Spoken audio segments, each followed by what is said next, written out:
Now the White House has confirmed it. Inadvertently added a US journalist to a private group chat discussing classified plans to bomb Yemen.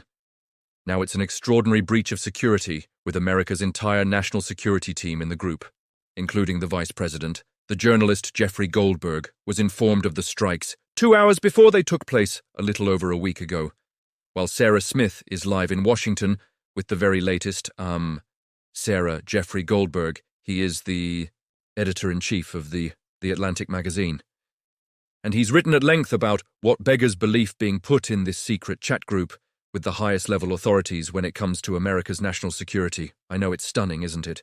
That a messaging app like Signal could be used to talk about military plans, and absolutely shocking that a journalist could accidentally be added to this group of top national security officials, and these messages that he was able to read over several days in real time start off talking about possibly taking bombing action to protect shipping in the Suez Canal, and JD Vance. The Vice President is pretty skeptical because he says far fewer American ships use the canal than European ones, so he writes in one message referencing Pete Hegg, "The Defense Secretary says, if you think we should do it, let's go. I just hate bailing Europe out again." And then the Defense Secretary responds, saying, "I fully share your loathing of European freeloading, it's pathetic." Then the next day, the group's informed that the bombing raid has been a success, and messages start flowing in from John Ratliff, the head of the CIA. He said it was a good start. Then you've got Mike Waltz, the national security advisor, just using some emojis.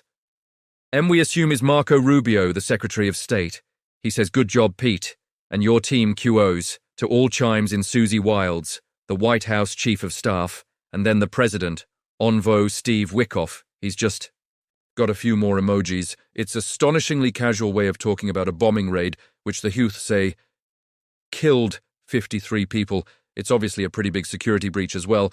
President Trump was asked about it earlier and said he didn't actually know anything about this at all, having to do with what were they talking about with the Houthis? The who, you mean the attack on the Hez? Well, it couldn't have been very effective because the attack was very effective. I can tell you that I don't know anything about it. You're telling me about it for the first time. Now the White House has confirmed that the messages are authentic. So, I mean, this journalist really was accidentally added to this group, and the White House press secretary has come out and said, well, the point is that the attacks on the Houthi targets were successful, and says that the president has every confidence in his national security, despite this absolutely stunning security breach. All right, Sarah. Thank you for that. Sarah Smith, on North America editor. They're live in Washington.